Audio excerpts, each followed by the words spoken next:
Hello and welcome, our students of Discovery International School on the platform that is, you will be going live with ourselves in collaboration with the YCL, that is the brand for quality education. Clear? So, for getting the updates regarding the NEET preparation and JEE preparation, we present over you the best coaching faculty and the best coaching facility along with the preparation matters, the study material, the test series, all in one nutshell you will be getting over here.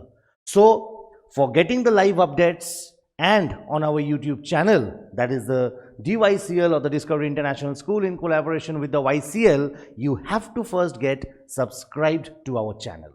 Okay? And for receiving the day-to-day activities, the day-to-day notifications, you have to just press on the bell icon over here. So let's get started with today's topic. So now let's get started. We will be over here taking up certain questions. Till that we had already discussed in the class. We will be taking up certain questions which has already appeared in the NEET in the past years, and let us try to see which type of questions or from which part of the NCERT certain lines or certain things become so much important that questions are being repeatedly asked.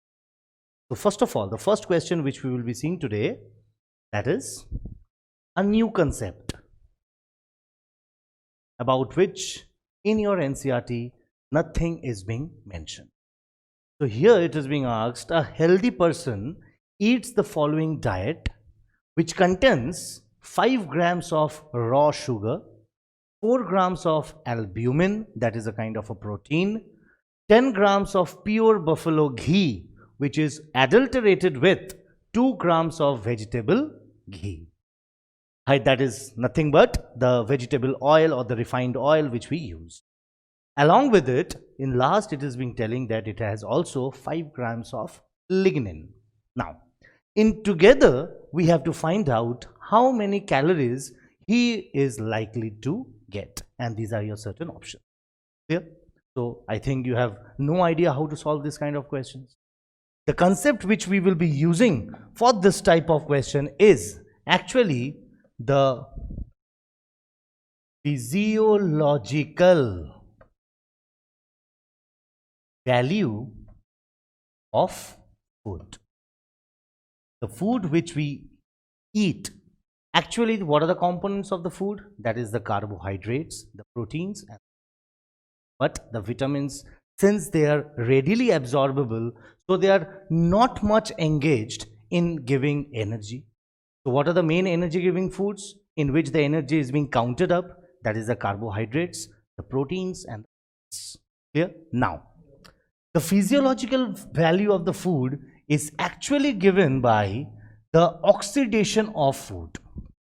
The energy which is being occurring by oxidation of, what will be the quantity? Now 1 gram of food, when it is getting oxidized, how much amount of energy it is being produced. And this energy is generally calculated at a lower scale by the calorie and at a high with the kilocalorie. Clear? So what do you mean by physiological value of food? It is nothing but when 1 gram of food is being getting oxidized, the amount of energy that is being utilized, that is equals to the calorie or the physiological value of that particular food. Now, we have different kind of food components. If I talk about, we have carbohydrates, we have proteins, and we have fats. So, by a generalized rule, we have to remember that when we eat 1 gram of carbohydrates, when we eat 1 gram of carbohydrates, around 4 kilocalorie of heat is being, or energy is being. Clear? The same thing happens with proteins. by the consumption of 1 gram of protein, the amount of heat that is being generated or the energy that is being utilized is 4 kilocalorie per 1 gram of the protein. And this value is a little higher than the double amount of the energy that is being produced over here. So it is around 9 kilocalorie per gram of fat that we will be clear. So you have to understand, you have to remember this figures very well for solving this type of question. Clear? So just I am repeating once again, what do you mean by the physiological value of food? Now whatever food we intake, that is, if I take about the value to be 1 gram, so the amount of energy that is being brought about while consuming 1 gram of food, clear, while that 1 gram of food is getting oxidized, the energy which is being calculated is actually represented as the physiological value of the food. Clear? And since our food contains the main components carbohydrates, proteins and fats, so under 1 gram of carbohydrates being used up, the amount of energy that is being liberated, that is equals to 4 kilocalorie. The same with happening with the proteins. With 1 gram of protein, 4 kilocalorie of energy is being utilized. And for the fats, this value is around 9 kilocalorie per gram. Clear? Now, we will be trying to solve this type of a question. So let us first see. First, the thing which is not required, I am rubbing it from the board. And we will be starting with this question. So here the food contains, if I write, it contains sugar, then it contains albumin, it contains buffalo ghee, or we can just write ghee as such, plus the hydrogenated vegetable oil. So we will be writing here the oil, and finally there will be the lignin part. Clear? Let us now justify with the which type of food component over here. Now sugar, if I write, this can be clubbed as carbohydrate. This is form of carbohydrate generally. Albumin is nothing but, it is kind of protein that is generally present in the white of the egg. Ghee and oil together, they will be performing the role of fats in our food. But what will be this lignin? Actually, in class 9th, when you are going through the plant tissues, you have come across the word sclerenchyma tissues, sclerenchymatous tissue. And in the sclerenchymatous tissue, the walls of these sclerenchymatous tissues would be highly thickened, and this would be made up of a plant fiber, that is lignin. Clear? So this is nothing but, it is actually a plant fiber. And you very well know that be it cellulose, be it lignin, they are not able to get digested. So they are not digested in our body, and hence we can say they are generally not liberating any kind of energy. They are not liberating any energy. Clear? So while calculating the total amount of calorie, we will be not including this lignin part. Clear? Now that it is a mode of simple calculation, since carbohydrate I told you that is 4 kilocalorie per gram. So how much gram of sugar is being intaked? 5 grams. So 5 grams multiplied by 4 kilocalorie over here. Clear? Protein, how much protein is being intaked? 4 grams of protein. So 4 grams multiplied by the 4 kilocalorie. Clear? Now fat, total fat, what is consumed? Here it is 10 grams of buffalo ghee that is adulterated with 2 gram of vegetable oil. So here total fat that will be intaked 10 plus 2 grams, that is around 12 grams multiplied by the 9 kilocalorie of it.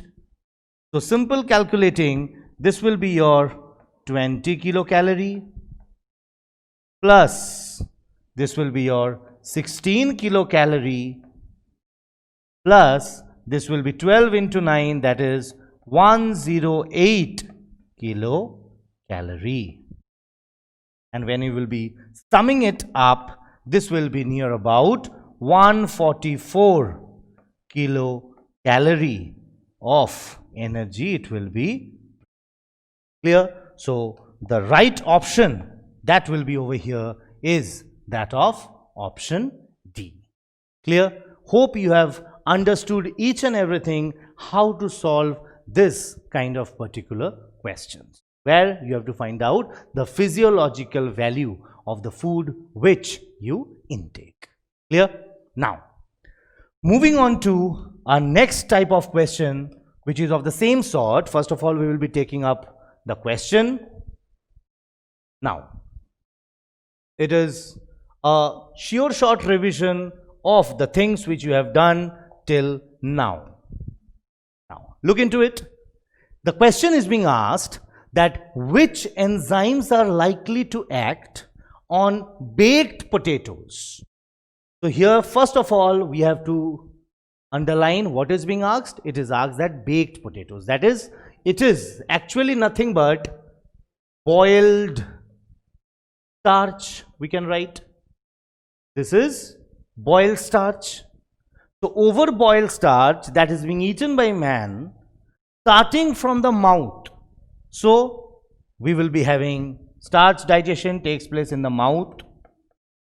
No digestion takes place in the duodenum. No digestion takes place in the, sorry, I have made a mistake over here. See, the digestion takes place in the mouth. No digestion takes place in the esophagus. The same, no boiled starch digestion takes place in the stomach. So where does the next digestion will be occurring? The next will be occurring inside the duodenum. Clear? Duodenum. And here over the duodenum, two juices will be acting. That is, one will be your pancreatic juice and the other will be the intestinal juice. Clear? And the salivary juice will be occurring in the mouth. Clear? But one thing we have to very essentially notice, that here the question is demanding of baked potato. And since it is telling over here that it is baked potatoes, so we can say that it is a kind of a boiled starch and not raw starch. Because, why it is so important? Since in our mouth, the ptyalin or the salivary amylase that is being used up, the salivary amylase is actually essential for the digestion of boiled starch. If it is a raw starch or something else like cellulose or something like that, it will not be able to getting it digested.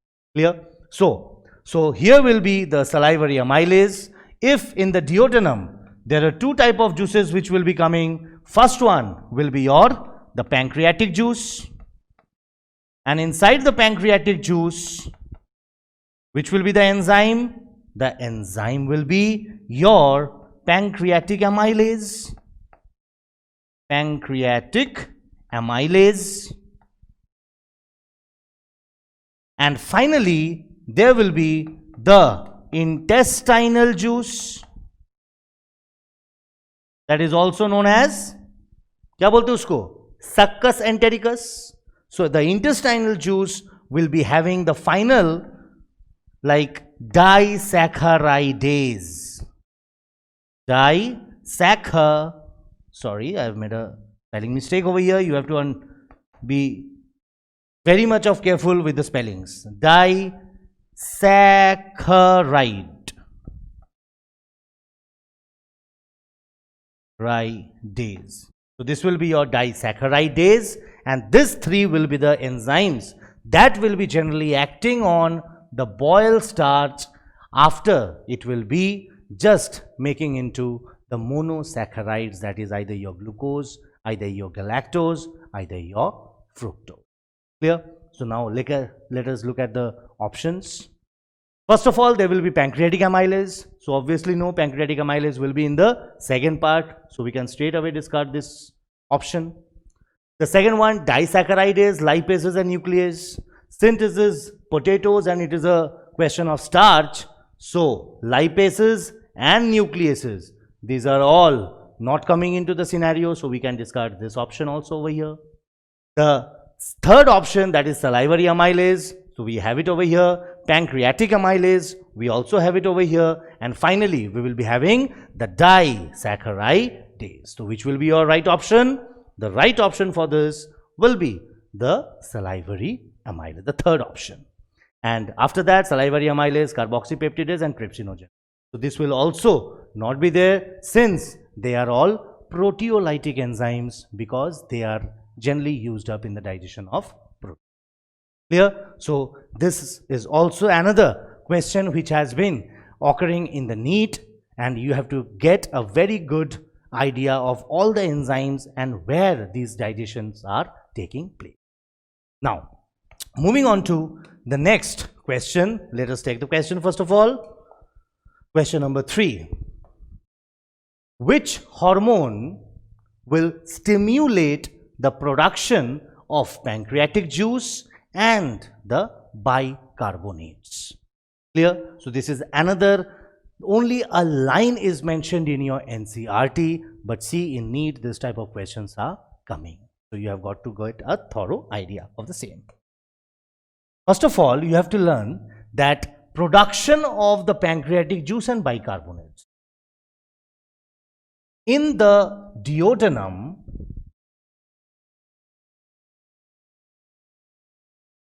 there is the submucosal glands.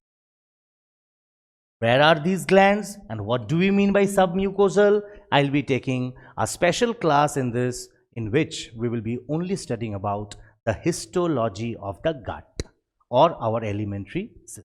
Like if we make a cross section of the alimentary system, what are the different tissues which will be making up the lining of the gut from the inner to the outer one?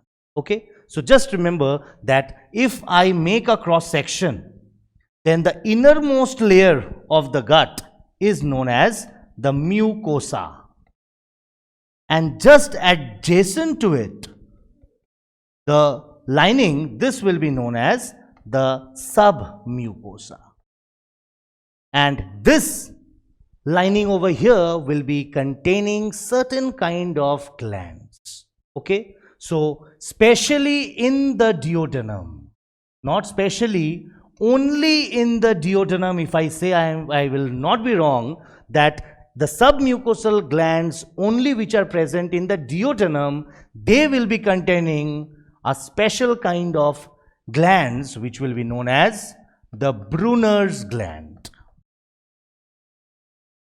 They will be known as the Brunner's gland. Okay, and this Brunner's gland will be helping to synthesize two hormones. One hormone, it will be known as the cholecystokinin, and the second hormone will be your secretin. Clear? So what is your Brunner's gland? Where is it present? The Brunner's gland is present in the submucosal layer, which will be present only in the duodenum region. Clear? And this gland will be secreting two kind of different hormones. One will be the cholecystokinin, which is generally abbreviatedly known as CCK hormone, and the other one is the secretin. Clear? Now, what is their functions? See, cholecystokinin, if you look into the word and you break it, there is the word coming cyst. And what is related to the cyst, like the cystic duct? That is a duct which is occurring from the gallbladder. Clear? So something related to the gallbladder. So gallbladder, what is its function? It temporarily stores the bile and it also ejects the bile to the duodenum through the cystic duct and then the hepatoduct, that is a common bile duct. So the gallbladder is generally stimulated. The gallbladder is generally stimulated under the action of cholecystokinin. So this, if the gallbladder is getting stimulated, so now the production of bile will also get in control. So actually, what will be the function of cholecystokinin? This will be generally controlling the flow of the bile by stimulating which gland? That is your gallbladder. Clear? And the same wise, if I talk about secretin, so secretin will be working on the pancreatic glands. So the pancreatic glands, which will be producing the pancreatic juice, they will be getting stimulated or controlled by the hormone secretin. Clear?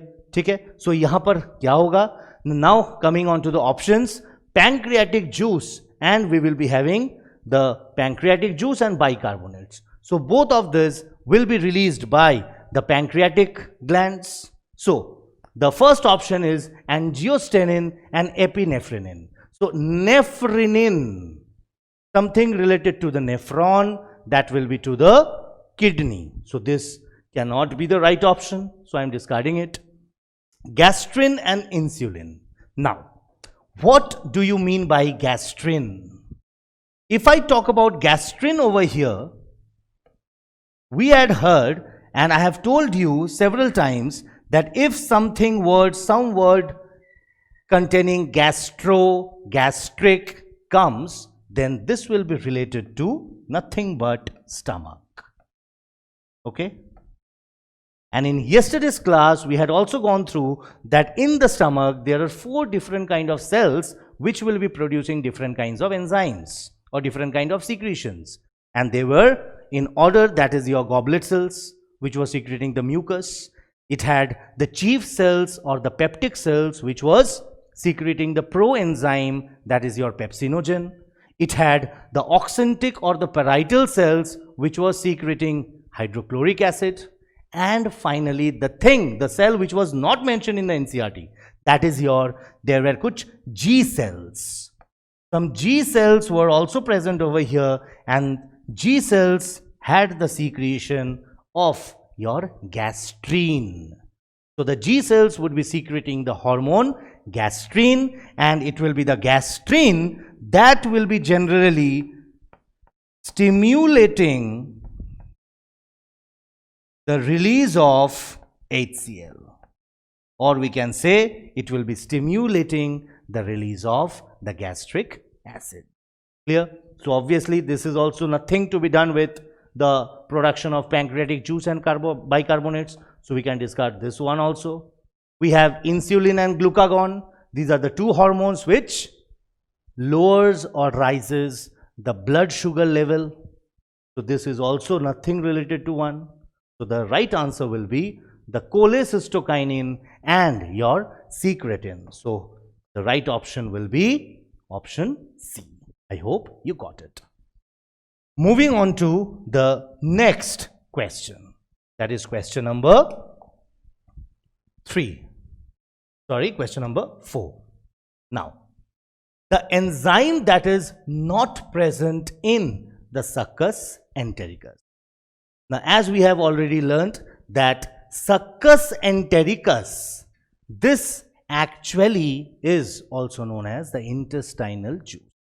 So there are the intestinal glands, and it is the intestinal glands which will be secreting the intestinal juice, and intestinal juice is only known as succus entericus. Clear? Now, here it is so the question is saying that in the succus entericus or the intestinal juice, which of these enzyme will not be present? Will not be present. So, for that you have to have a very deeper idea of all the enzymes which are present in the pancreatic juice and in your intestine. You have heard about nucleosides. Now, what do you mean by nucleotides? There are nucleic acids. Nucleic acids are there. That is, they can be the DNA or they can be RNA. And you know that nucleic acids are nothing but, we can say, they are polynucleotides. They are chain of nucleotides. Clear? Poly. Many nucleotides joined by a bond, that making a polynucleotide chain. So actually, if I write, here will be your nucleic acids.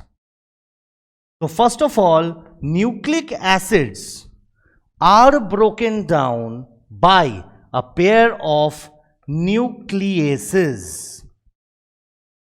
And from where these nucleases are coming? These nucleases are coming, you have to remember, from the pancreas. So we can say this type of nucleases are pancreatic in nature, and they are breaking these nucleic acids into the nucleotides. They are breaking this nucleic acids into nucleotides. So these nucleotides will now be acting upon the intestinal juice. Clear? So they will be acting upon, and finally this will be forming nucleosides, and finally nucleosides will be again working upon, and then it will be producing the nitrogen bases, plus the end products will be the sugar and the nitrogen bases.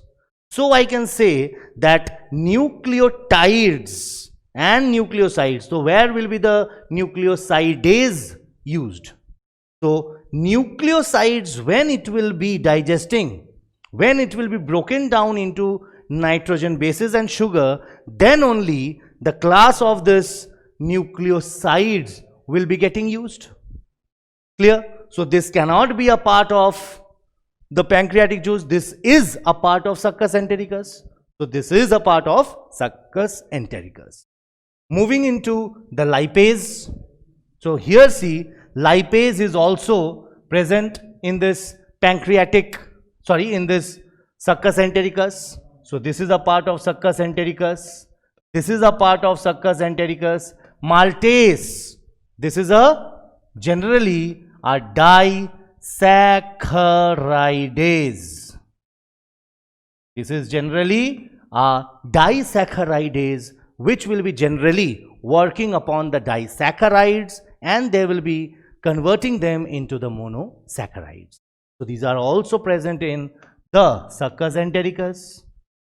The enzyme which will not be present, you can easily get this, the nucleases, since the nucleases will be coming from the pancreatic juice. So these nucleases will not be present in the succus entericus. So which will be the right option? The right option over here will be the nuclease, which will not be present in succus entericus. Clear? Tick. So moving on to the last question for today. The fifth question we will be taking up, this one. Which of the following statements are not correct?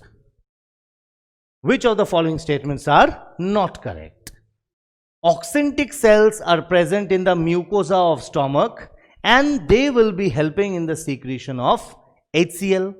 So we know it will be the oxyntic cells or it will be the parietal cells, and parietal cells will be secreting HCl. So this is absolutely right. Acini are present in the pancreas and they will be secreting carboxypeptidase. What is this? Now, acini, the pancreatic acini or the acinal cells, which are the exocrine cells. These acini are nothing but they are the exocrine cells of the pancreas. They are the exocrine cells of the pancreas and they will be secreting carboxypeptidase. So it is also right option. Brunner's gland are present in the submucosa of stomach. And as in the previous questions, I told you that the Brunner's gland are only present. They are only present in the submucosa of the duodenum and not the stomach. Clear? So we can easily see the right option, that is over here. The incorrect option is the option C. Goblet cells are present in the mucosa of the intestine and the secrete mucus. So this is also a right option. So the incorrect option over here is your option C. That is, Brunner gland are not present inside the stomach, but they are present in the duodenum. Clear? So till today I am taking up these 5 questions. Hope you have come to know about something new, like the physiological value of food, like that of the CCK and the secretin. In the next classes, we will be dealing with some of the other kind of questions, and it will be a very important class to find out. Till then, thank you.